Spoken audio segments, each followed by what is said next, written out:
આજે શ્રાવણ મહિનાના બીજા સોમવારે તાપીના સોનગઢ ખાતે ભવ્ય કાવડ યાત્રા નીકળી હતી। તેની શરૂઆત તાપી નદી કિનારે આવેલા મુક્તેશ્વર મહાદેવ મંદિરથી કરી નર્મદેશ્વર મહાદેવ મંદિર સોનગઢ ખાતે પૂર્ણ કરવામાં આવી હતી, જેમાં ભક્તોએ સમાજને અનોખો સંદેશ આપ્યો હતો। શ્રાવણ મહિનો એટલે ભગવાન ભોળાનાથની ભક્તિ। હવે ઉત્તર ભારતના રાજ્યોની જેમ ગુજરાતમાં પણ ઠેર ઠેર કાવડ યાત્રાઓ નીકળી રહી છે, જે અંતર્ગત વિશ્વ હિન્દુ પરિષદ અને MBBS ગ્રુપ સોનગઢ દ્વારા ઉકાઈ મુક્તેશ્વર મહાદેવ મંદિરથી તાપી નદીનું પવિત્ર જળ લઈને આશરે 500 જેટલા શિવભક્તોએ નર્મદેશ્વર મહાદેવ મંદિર સોનગઢ ખાતે ભગવાન ભોળાનાથ પર અર્પણ કર્યું હતું। આ કાવડ યાત્રાને સફળ બનાવવા નિખિલભાઈ શેઠ, અનિલભાઈ તિવારી, અમર હુંડાણી, વિઠ્ઠલ માળી, નિતેશ ગોસ્વામી સાથે રાજકુમાર શાહે તન બંધનથી સહકાર આપ્યો હતો। સાથે વિનોદભાઈ ચંદ્રાત્રી, રાજુભાઈ પટેલ, પિન્ટુભાઈ દુબે સાથે ઉત્તર ભારતીય સમાજ અને સમગ્ર હિન્દુ સમાજે પણ કાવડ યાત્રાને સફળ કરવા અને ભક્તોની સેવા કરવામાં મહત્વપૂર્ણ યોગદાન આપ્યું હતું। 15 કિલોમીટર લાંબી યાત્રામાં જોડાયેલા યુવા વર્ગે લોકોને સોશિયલ મીડિયા છોડીને ભગવાન ભોળાનાથની ભક્તિ તરફ વળવાનો સંદેશ આપ્યો હતો। સતત ચોથા વર્ષે કરવામાં આવેલું આ ભવ્ય આયોજન સોનગઢ નગરમાં આકર્ષણનું કેન્દ્ર બન્યું હતું। મારુતિનગર પાસે સ્થાનિકો દ્વારા ભક્તોને સેવા પૂરી પાડવામાં આવી હતી। એની સાથે જ અન્ય સ્થળોએ પણ લોકોએ પોતપોતાની યથાશક્તિ પ્રમાણે પાણી, ફ્રૂટ, ડ્રાયફ્રૂટવાળું દૂધ સહિત સેવાઓ કાવડ યાત્રીઓને આપી હર હર મહાદેવના નારાથી ભગવાન ભોળાનાથની ભક્તિ કરી હતી। ભાવના પટેલ સાથે હેતલ ઠાકોર, तापी। तापी जिले जो गुजरात के अंतिम जिला माना जाता है, उसमें हर वर्ष जो सावन महीना चल रहा है उसके सोमवार को कावड़ यात्रा निकाली जाती है। विश्व हिंदू परिषद और MBS ग्रुप की तरफ से इस कावड़ यात्रा का आयोजन किया जाता है। आप मेरे पीछे देख सकते हैं कि बहुत ही बड़ी संख्या में जो भोले के भक्त हैं, माताएं हैं, बहनें हैं, युवा वर्ग जो है, तो वो सभी लोग इस कावड़ यात्रा में जुड़े हैं।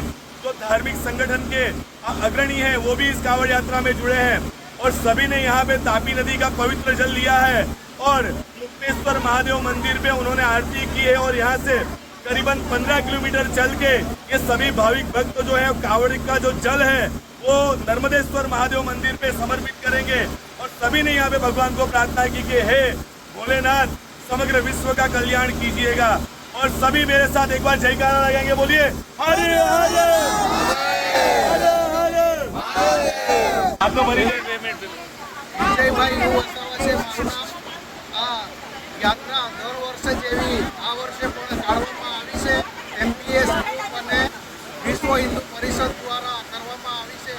એમને હું શુભકામના પાઠવું છું અને એવી જ આપણે શવયાત્રા ટાળતા રહીએ અને સૌ આપણી સાથે જોડાય એવી આશા સાથે મારી વાણીને પૂરી કરું છું।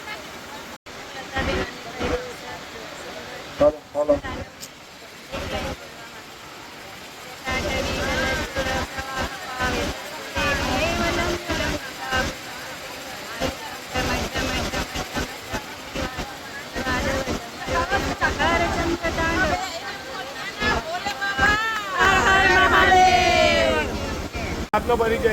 મારું નામ વિઠ્ઠલભાઈ માળી, તમારા ગ્રુપનું નામ? MBS યુવા સંગઠન। કેટલા વર્ષથી કાવડ યાત્રા કાઢો છો? અમે કાવડ યાત્રા 4 વર્ષથી અમે કાવડ યાત્રા કાઢી રહ્યા છે સોનગઢથી કઈ। શું કહેશો? ભગવાને શું પ્રાર્થના કરી? ભગવાન ભોળાનાથને એક જ પ્રાર્થના છે કે વિશ્વનું કલ્યાણ થાય, એવી પ્રાર્થના અને એવી શ્રદ્ધા સાથે અમે અહીંયા કાવડ યાત્રામાં જોડાયા છે। જે લોકો તમને સાથ સહકાર આપે છે તેને શું કહેશો? સાથ સરકાર આગળમાં અમને બધા જ ગ્રુપના તરફથી અમને સાથ સરકાર મળે છે અને એમને અમે ભોળાનાથ આભાર વ્યક્ત કરીએ છીએ। શું નામ? કરુણાબેન સોલંકી સોનગઢથી પાછલા 4 વર્ષથી આ કાવડ યાત્રાની અંદર આવું છું અને 15 કિલોમીટર જેવી કાવડ યાત્રા અમે કરીએ છીએ અને અમને ખૂબ મજા આવે છે અને ભગવાન ભોળેનાથના નામ સાથે અને ડીજે સાથે અમે આ કાવડ યાત્રા પૂરી કરીએ છીએ। શું કહેશો? ભગવાનને શું પ્રાર્થના કરી તમે?